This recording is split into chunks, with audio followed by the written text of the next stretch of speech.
पुरुषाय विद्महे महादेवाय धीमहि तन्नो रुद्रा प्रचोदयात्. அனைத்து நண்பர்களுக்கும் பிறைசூடன் சார்பாக அன்பான வணக்கங்கள். இந்த வீடியோ பிடித்திருந்தால் லைக் பண்ணுங்கள், ஷேர் பண்ணுங்கள், கமெண்ட் பண்ணுங்கள், மறக்காமல் சப்ஸ்கிரைப் பண்ணுங்கள். வாங்க வீடியோ பார்ப்போம். ஜூலை மாத கிரக பயிற்சி 2025 ஆண்டு எப்படி இருக்க போகுதுன்னு பார்க்கும் பொழுது, சோசியத்தில் மிகவும் முக்கியத்துவம் பெற்ற சனி பகவான் ஜூலை மாதம் 13ஆம் தேதி வக்கர பயிற்சி அடைய உள்ளார். சனி பகவான் வக்கர நிலையில் சஞ்சரிக்கிறது அதன் வீரியத்தை அதிகரிக்கும் என்கிறதுனால சனி வக்கர பயிற்சி முக்கியத்துவம் பெறுது. அதோடு சூரியன் கடகராசிக்கு போகிறாரு, செவ்வாய் கன்னி ராசிக்கு பயிற்சி ஆகிறாரு. ஆடம்பர சுக வாழ்க்கை அளிக்கும் சுக்கிரன் ஜூலை மாதத்தில் ரிஷபராசியில் உள்ள நிலையில் மிதுனத்துக்கு போகிறாரு. ஜூலை மாத கிரக பயிற்சிகள் காரணமாக சில ராசிக்காரவங்க குறையாத அதிர்ஷ்டத்தையும் செல்வத்தையும் பெற்று வளமான வாழ்க்கை வாழ்வாங்க என்கிறாங்க. ஜூலை மாத ராசி பலன்கள் 2025 ஆண்டு மேசராசியை பற்றி நாம் பார்க்க போகிறோம். அதில் குடும்பம், குரு செவ்வாய் ஆகிய இருவரை தவிர மற்ற கிரகங்கள் அனைத்தும் அனுகூலமான நிலையில் சஞ்சரிக்கிறாங்க. வருமானம் போதிய அளவுக்கு இருக்கும். திட்டமிட்டு செலவு செய்கிறதுனால எதிர்காலத்துக்கென்று சிறிது சேமிக்கிறதுக்கும் சாத்தியக்கூறு இருக்குது. திருதிய ஸ்தானத்தில் குரு பகவான் நிலை கொண்டுள்ளதால் சிறு சிறு உடல் உபாதைகளும் அவற்றின் காரணமாக மருத்துவ செலவுகளும் தவிர்க்க முடியாத நெருங்கிய உறவினர்களால் ஏற்படும் பிரச்சனைகள் காரணமாக கணவன் மனைவிக்கிடையே ஒற்றுமை பாதிக்கப்படும்.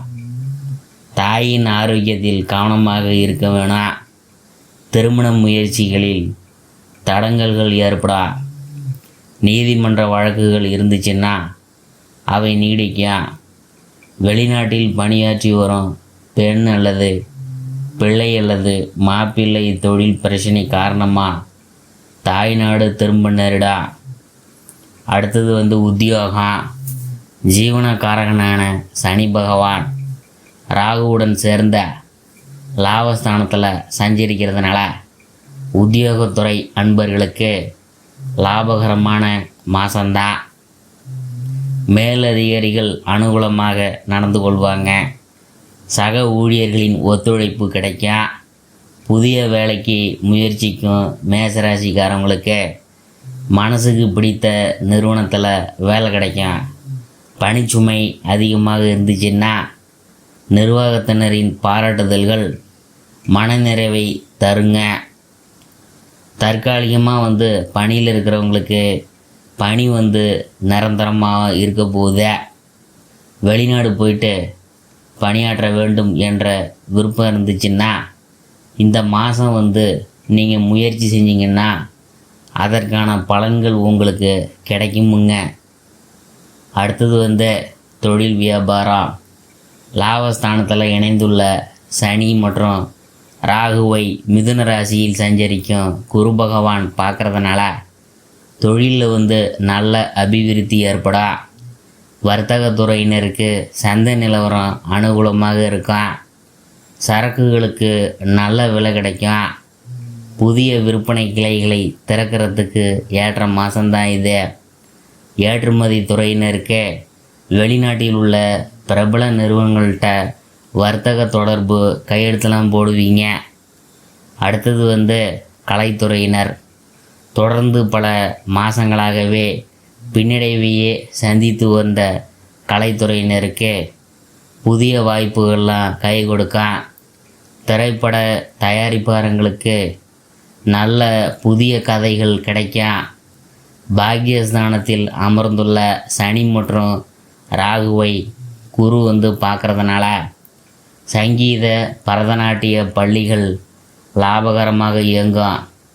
சுக்கிரன் சுபபலம் பெற்று சஞ்சரிக்கிறதுனால நடிகர்கள் மற்றும் நடிகைகள் ஆகியோருக்கு வருமானம் உயரும். மக்களிடையே புகழ் ஓங்கும்.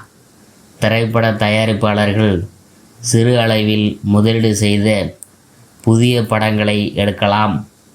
நல்ல லாபம் கிடைக்கும் என கிரகநிலைகள் உறுதியளிக்குது.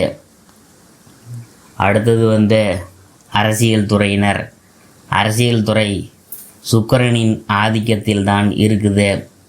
அந்த சுக்கிரனும் மற்றும் சனி ராகுவும் ஆதரவாக சஞ்சரிக்கிறதுனால கட்சியில் ஆதரவு பெருகும். தசா புத்திகள் சாதகமாக இருந்துச்சுன்னா கட்சியில் புதிய பொறுப்புகளை ஏற்கும் சாத்தியக்கூறும் இருக்கும். மாணவ மாணவியர். கல்வித்துறைக்கு ஆதிபத்தியம் கொண்டுள்ள அனைத்து கிரகங்களும் இந்த மாதம் முழுவதும் உங்களுக்கு சாதகமாக சஞ்சரிக்கிறதுனால பாடங்களில் மனம் தீவிரமாக ஈடுபடும். நினைவாற்றலும் கிரகிப்பு திறனும் அதிகரிக்கும். வெளிநாடு சென்று விசேஷ உயர்கல்வி படிக்க வேண்டும் என்ற ஆர்வம் இருந்துச்சுன்னா தற்போது அதற்கான திட்டங்களை மேற்கொள்ளலாம். விவசாயத்துறையினர். செவ்வாய் கிரகம் அனுகூலமாக இல்லை. இருப்பினும் விவசாயத்துறையுடன் தொடர்புள்ள சனி மற்றும் ராகுவும் ஓரளவு ஆதரவாகவே சஞ்சரிக்கிறாங்க. வயலில் பணிகள் கடுமையாக இருந்துச்சுன்னா விளைச்சலும் வருமானமும் திருப்திகரமாக இருக்கிறது. மனசுக்கு ஒரு நிறைவை அளிக்கும். கால்நடைகளின் பராமரிக்கிறதுல எந்தவித பிரச்சனையும் இருக்காது என்பதையும் கிரகநிலைகள் எடுத்துக்காட்டுதுங்க. அடுத்தது பெண்மணிகள். திருதிய 3ஆம் ராசி, அதாவது குருவினால் குடும்ப செலவுகள் சற்று அதிகமாகவே இருக்கும். ஆயினும் சுக்கிரன் சனி ராகு சாதகமான வளம் வர்றதுனால செலவுகளை சமாளிக்கிறதுல பிரச்சனைகள் எதுவும் ஏற்படாது. அடிக்கடி சிறு சிறு உடல் உபாதைகளும் குடும்ப கவலைகளும் ஏற்படக்கூடும். வேலைக்கு சென்று வரும் பெண்மணிகளுக்கு அலுவலகத்தில் பணிச்சுமையும் பொறுப்புகளும் சக்திக்கு மீறியதாக இருக்கக்கூடும். திருமணத்துக்கு காத்துள்ள கன்னியருக்கு வரன் அமையிறது தாமதப்படும். புதிய வேலைக்கு முயற்சிக்கும் வனிதையருக்கு மனசுக்கு உகந்த பிடித்தமான வேலை கிடைக்காது. அவர்கள் எதிர்பார்க்கும் ஊதியமும் கிடைக்காது. அறிவுரை. குரு பகவான் ராசிக்கு 3, 6ஆம் இடங்களில் சஞ்சரிக்கும் போது ஜீவநதியும் வற்றும் என்று கூறுத. மிக புராதன ஜோதிட நூலான பிருகத் ஜாதகமோ பூர்வ பராச்சரியமோ ஆதலால் மாத ஆரம்பத்திலிருந்தே திட்டமிட்டும் சிக்கனமாகவும் செலவு செய்தல் அவசியமாகுது. மேலும் இத்தகைய கிரகநிலையின் போது வாங்கும் கடன் வளரும் எனும் மகரிஷிகள்லாம் சொல்லியிருக்காங்க. ஆதலால் தவிர்க்கிறது மிகவும் அவசியம். அடுத்தது பரிகாரம்.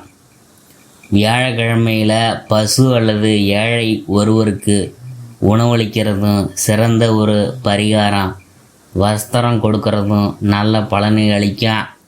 இயலாதவங்க உங்கள் வீட்டு பூஜை அறையில் சனிக்கிழமை தோறும் 3 மண் அகல் விளக்குகளில் எள்ளெண்ணெய் தீபங்கள் ஏற்றி வந்தால் போதுங்க. ஒவ்வொரு சொட்டு எண்ணெய்க்கும் அநேக சக்தி உடையது என புராதன ஜோதிட நூல் கூறுதுங்க.